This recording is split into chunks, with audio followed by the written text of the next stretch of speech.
ইংলিশে plus HSC এবং আলিম শ্রেণীর জন্য একটা পারফেক্ট বই। এটা এইচএসসি 26 কিংবা এইচএসসি 27 উভয় ব্যাচের জন্যই।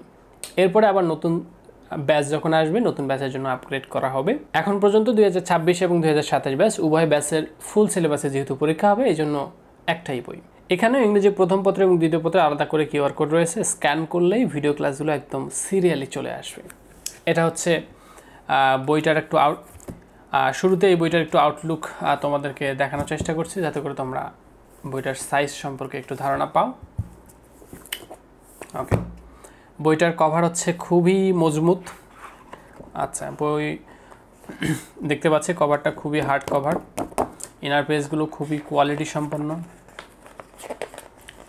এবং বডির ভিতরের পেজগুলো এগুলো আসলে খুবই মানসম্মত পেজ। এই ধরনের পেজগুলো সাধারণত কোনো গাইড বইয়ে থাকে না। এই পেজগুলো দেওয়ার কারণ হচ্ছে একটা বই হাতে নিলে যেন শিক্ষার্থীর পড়তে ইচ্ছা করে, যেন পড়তে ভালো লাগে, পড়ার প্রতি যেন ভালোবাসা কাজ করে, এই জন্য এত সুন্দর পেজ কোয়ালিটি দেওয়া। কারণ অনেক বই আমি দেখেছি যে বইটা হাতে নিলে ভালোই লাগে না, পড়তে ইচ্ছা করে না। সো এই বইয়ের প্রতি যেন ভালো লাগা ভালোবাসা কাজ করে, এই জন্য এত কোয়ালিটি আমরা মেনটেন করেছি। এখন আমরা দেখি যে এই বইটা কিভাবে সাজানো হয়েছে। এটার সূচিপত্র দেখলেই আসলে অনেকটা ধারণা পাওয়া যায় কিভাবে সাজানো হয়েছে। শুরুতেই তোমাদের ইংলিশ ফার্স্ট পার্টের যে প্যাসেজগুলো রয়েছে সেই প্রতিটা প্যাসেজ অনুবাদ করে দিয়েছি। এবার কিন্তু এই প্যাসেজের সাথে আবার এক্সট্রা পার্ট রয়েছে যেটাকে বলা হচ্ছে রিডিং ফর প্লেজার। ওই অংশগুলোরও বাংলা অনুবাদ করা আছে, সো কোনো টেনশন করার কোনো প্রয়োজন নাই। হ্যাঁ, এরপরে ইংলিশ সেকেন্ড পার্টের প্রতিটা টপিক সুন্দর করে ব্যাখ্যা করা হয়েছে। প্রথমে আলোচনা, তারপরে প্র্যাকটিস। শুরুতেই তোমাদের সিলেবাসটা সম্পর্কে ধারণা দেওয়া হয়েছে যে সিলেবাসে তোমাদের পরীক্ষা হবে, কারণ অনেকেই কনফিউশনে থাকে। সো এটা যদি বইয়ের মধ্যে থাকে তাহলে খুবই ভালো একটা বিষয়। ওকে, সিলেবাসটা দেওয়ার পরপরই তোমাদের এই পার্টটা দেখো, এটা হচ্ছে তোমার একটা লেসন। শুরুতে এই লেসনটা দেখো। এই লেসনটা শুরু করার আগেই এই লেসনের যে ইম্পর্টেন্ট ওয়ার্ড মিনিংগুলো রয়েছে সেগুলো এখানে দেওয়া হয়েছে, যাতে করে এইগুলো পড়ে এখানে আসলে সহজে এই প্যাসেজটা পড়তে পারে শিক্ষার্থীরা। এখানে এই প্যাসেজের মধ্যে গুরুত্বপূর্ণ শব্দর অর্থ পড়ার পরে এইটুকু অংশের অনুবাদ কি সেটা নিচে দেওয়া হয়েছে, আবার এইটুকু অংশের অনুবাদ কি সেটা আবার পরে দেওয়া হয়েছে। এইভাবেই প্রতিটা অংশের অনুবাদ নিচে দেওয়া হয়েছে যাতে করে একজন শিক্ষার্থী দেখতে পারে এবং পড়ে এটার অর্থ কি বুঝতে পারে। এভাবেই তো মূলত শিক্ষার্থীরা চায়, তাই না? এভাবেই চায়। আচ্ছা, এইভাবে প্রতিটা টপিক, প্রতিটা লেসন বাংলা অনুবাদ করা হয়েছে। সো বাংলা অনুবাদের জন্য অন্য কোনো বই কিনতে হবে না, কোনো টিচারের কাছে যেতে হবে না, নিজে নিজেই ঘরে বসে প্রতিটা টপিক পড়তে পারবে।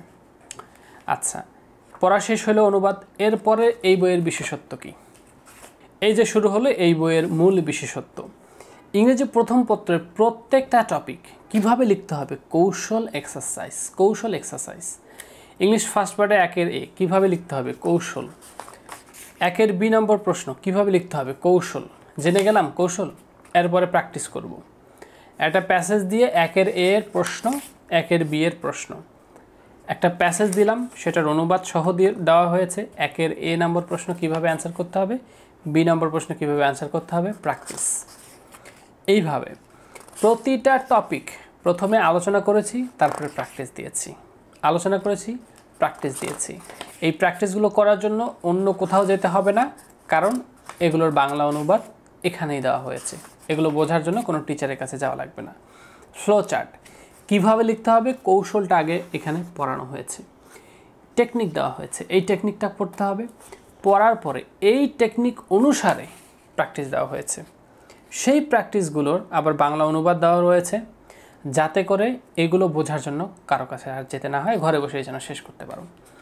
প্র্যাকটিস দেখো কত সুন্দর প্র্যাকটিস, প্যাসেজ দিয়েছে, অনুবাদ দিয়েছে, এরপরে ফ্লোচার্ট।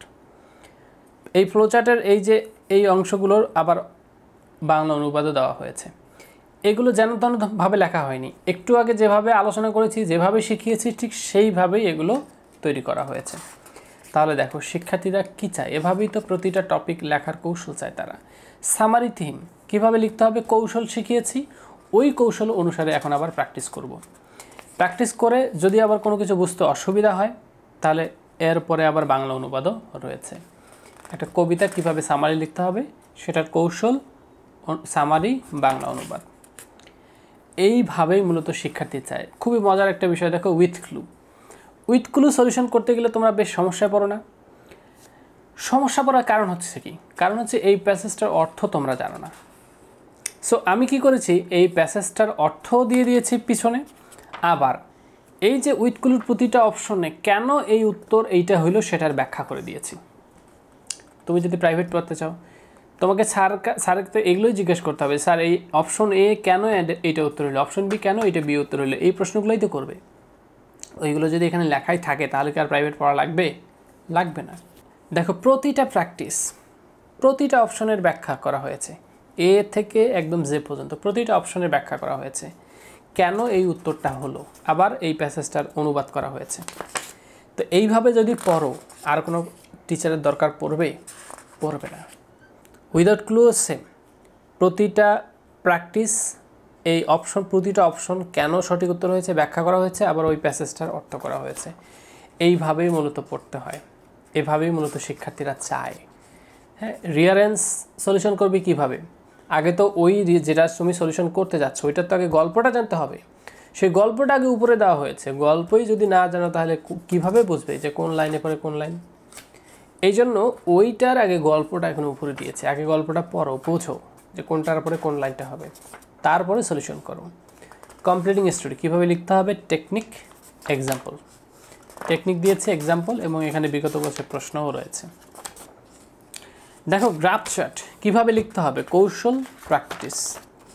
হ্যাঁ, ইনফর্মাল লেটার কীভাবে লিখতে হবে, কৌশল, প্র্যাকটিস। এভাবে প্রতিটা টপিক ব্যাখ্যা করা হয়েছে। আমরা এখন চলে যাই ইংরেজি দ্বিতীয় পত্রে। ইংরেজি দ্বিতীয় পত্র শুরু করতে গেলে শুরুতে আমি সকল শিক্ষার্থীকে টেন্স পড়াই। সো টেন্সটা তো সবসময় থাকবেই, কারণ টেন্স না জানলে তো আমি তাকে কোনো টপিকেই নিয়ে যেতে পারছি না। এরপরে আর্টিকেল। হ্যাঁ, আর্টিকেল বেশি নিয়ম দেয়নি, কারণ সব নিয়ম তো তোমার কাজে আসে না। তোমার এই যে প্রশ্ন যেগুলো আসে পরীক্ষায়, এই সলিউশন করতে গেলে তো সব নিয়ম কাজে আসে না। সো যেটুকু কাজে লাগে সেটুকু নিয়ম দিয়ে প্র্যাকটিস করিয়েছি, এবং এই প্র্যাকটিসগুলোর প্রতিটা অপশন, কেন এটা এ হইলো, কেন অ্যান হইলো, কেন দিয়ে হইলো ব্যাখ্যা করেছি। তো এইগুলোই তো নিয়ম। তুমি যদি এইগুলো আসল পড়া, এইগুলো পড়তে পড়তে তোমার দক্ষতা চলে আসবে। হ্যাঁ, এগুলো পড়তে পড়তে তোমার দক্ষতা চলে আসবে, কোথায় এ অ্যান দিয়ে হবে। এইটাই আসল পড়া। এই আসল পড়া না পড়ে নকল পড়া, শুধুমাত্র রুলের পর রুল পড়লে লাভ হবে না। ওগুলো তো আসবেই না পরীক্ষায়। যেগুলো আসবে সেগুলো পড়ো, একটা প্র্যাকটিস ধরো, পড়ে এটা কেন এ অ্যান হইলো সেগুলো ব্যাখ্যাগুলো পড়ো। এভাবেই পড়লেই তুমি ভালো করবে পরীক্ষায়। প্রিপোজিশন, প্রথমে আলোচনা, বেসিক আলোচনা, তারপর প্র্যাকটিস। আমার মতো করে প্র্যাকটিস দিয়েছি। তারপরে বোর্ড পরীক্ষায় কীভাবে প্রশ্ন আসে সেই পরীক্ষার প্রশ্নগুলো দিয়েছি।